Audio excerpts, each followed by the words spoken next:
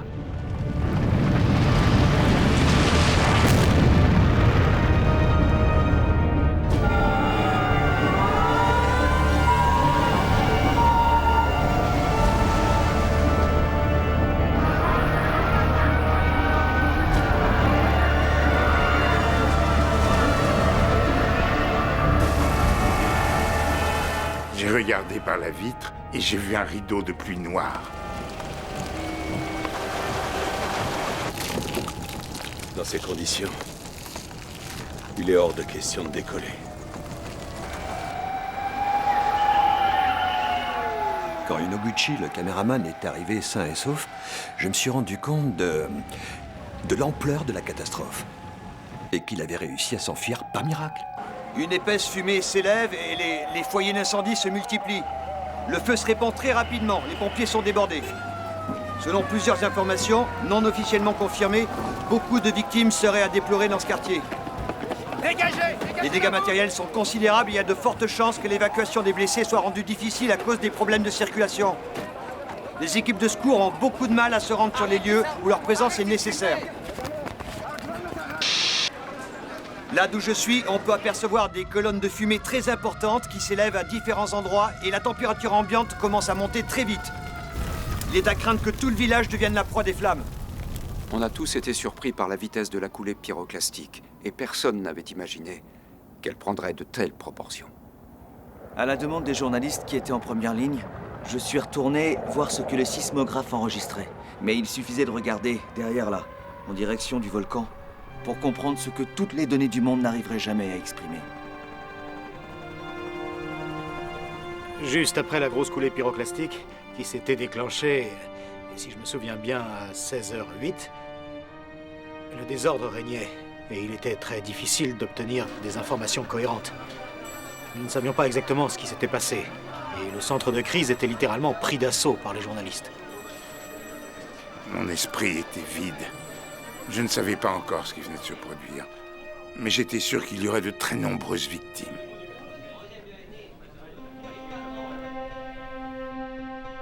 Nous venons d'apprendre qu'au centre agricole situé dans la zone dangereuse entre le cratère du Fugendake et l'arrêt de bus de Tsutsuno, 20 combattants du feu de la brigade 1 secteur 13 étaient stationnés pour surveiller les coulées de boue. Aujourd'hui, juste après 16 heures, par appel radio, les pompiers ont prévenu leur chef qu'une coulée pyroclastique approchait. À partir de 16h10, malgré de nombreuses tentatives, il semblerait que tout contact avec eux ait été perdu. La coulée pyroclastique est un phénomène dans lequel des fragments de rochers, de lave et de cendres se répandent. Quand nous examinons de près ce type de manifestation, on s'aperçoit que le bloc de lave est écrasé par la pression de la coulée. Et ce bloc de lave est en permanence en train d'émettre beaucoup de gaz. Les cendres, elles, occupent la partie supérieure du phénomène volcanique. Et cette partie-là se transforme en une sorte de vent extrêmement chaud qui le pousse vers l'avant. Le 3 juin 91, la coulée pyroclastique a fini par atteindre la rivière. À 3 km de distance du cratère, vers le milieu de la pente, il y avait une cascade et beaucoup de rochers volcaniques sont tombés dedans. À l'intérieur de la cascade, ces énormes rochers ont explosé sous le choc. Ils contenaient des gaz concentrés qui se sont échappés en provoquant de multiples explosions qui, à leur tour, ont fracassé d'autres rochers, déclenchant une sorte de réaction en chaîne. La coulée s'est précipitée vers le point d'observation. À l'intérieur de la coulée pyroclastique, la température devait être d'à peu près 400 degrés. Nous pensons que la vitesse à laquelle elle a pu se répandre a dû atteindre les 100 km/h.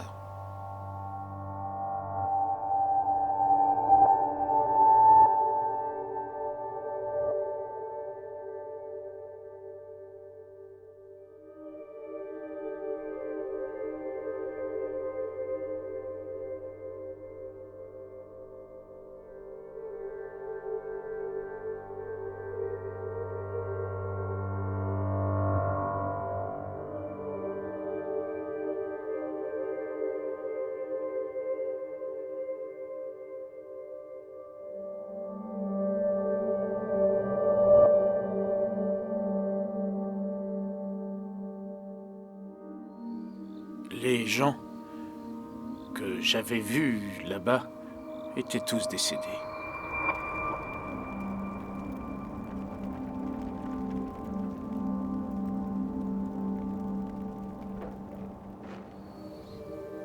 Hier, en milieu d'après-midi, une importante coulée pyroclastique s'est produite à Unzen, près de Nagasaki. Aux dernières nouvelles, 3 autres personnes auraient disparu, selon la police, ce qui porterait à 34 le nombre des victimes.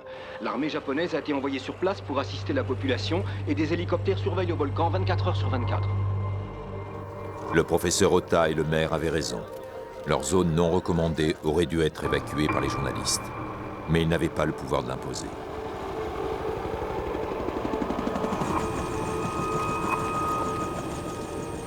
Grâce à l'intervention de l'armée, nous avons pu créer une nouvelle zone dangereuse qui, cette fois, avait force de loi. Heureusement, car il y a eu une nouvelle coulée le 8 juin, et nous n'avons eu à déplorer aucune autre victime. Aujourd'hui encore, il m'arrive de croire que je peux retourner chez moi. Et je sais que c'est impossible. Je ne l'ai réellement compris que le jour où j'ai regardé une carte.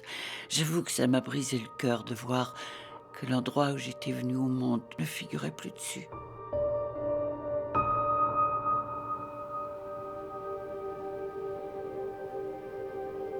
Les mesures d'évacuation prises par le maire ont protégé les habitants. Seuls 6 villageois ont péri, et ils n'avaient pas respecté les consignes. C'était comme un véritable désert de cendres.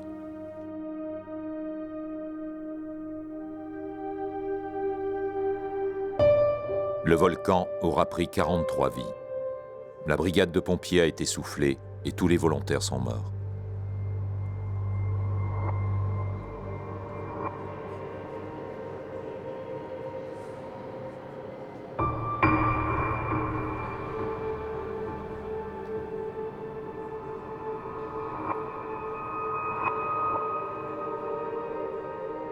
Les pertes ont été plus lourdes qu'initialement prévues. Au total, nous avons perdu plus de 20 collègues journalistes dans la catastrophe. Et j'aurais très bien pu en faire partie moi aussi. Ils ont été emportés en faisant leur métier. Ça s'est produit il y a 20 ans. Je ne manque jamais la cérémonie du souvenir.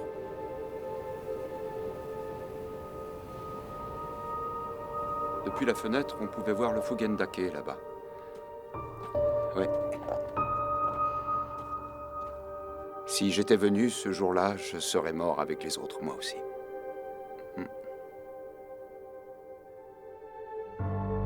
Très mauvaise nouvelle. Plus de 30 personnes ont été tuées par le nuage de cendres d'une coulée pyroclastique relativement importante. Maurice, Katia et Harry Glicken sont peut-être parmi les victimes. Nous n'avons pas réussi à les contacter depuis plusieurs jours. Les corps carbonisés sont comme ceux de Pompéi. Il n'y a pas de mots.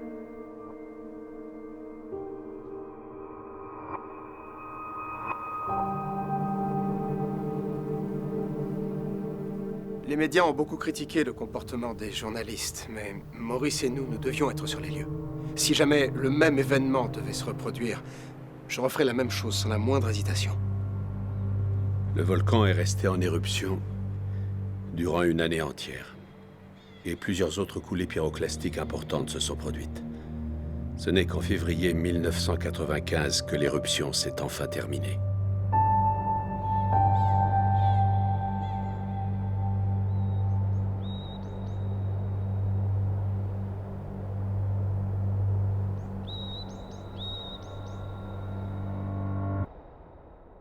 J'ai appris la disparition de Maurice et Katia. J'étais en Touraine et je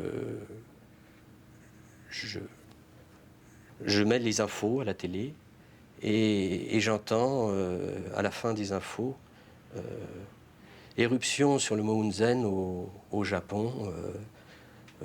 On dénombre pour l'instant environ 35 personnes portées disparues, dont un couple de volcanologues français. Alors quand j'ai entendu Quand j'ai entendu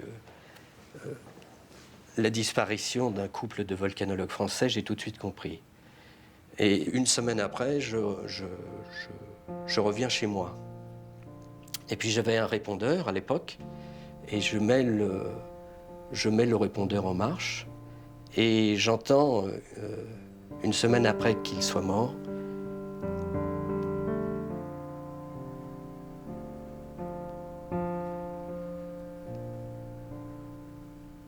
j'entends leur voix. Salut Toto, ici c'est Maurice. Nous partons au Japon pour une éruption. Nous sommes mardi midi, nous sommes déjà à l'aéroport. Donc mes panneaux, tu attendras un peu mon cher ami, il y a une éruption à Lunzen qui m'intéresse beaucoup. Donc on est revenu hier de Martinique. On pensait rester chez nous et venir à Paris. Et on repart aujourd'hui au Japon. Voilà, on vous embrasse, au revoir.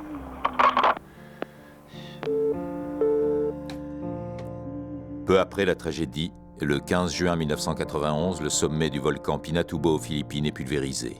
Manille est recouverte de cendres. Grâce au film de prévention de Katia et Maurice Kraft, 25 000 personnes vont être évacuées et une immense tragédie sera évitée. Les Kraft ont disparu, consumés par leur passion, mais ils continuent d'inspirer les hommes et les femmes qui bravent les dangers pour sauver les autres. We hope always, but we cannot be sure and we don't know nothing. You have big blocks on the top and they have to come down, but when? ありがとうございました。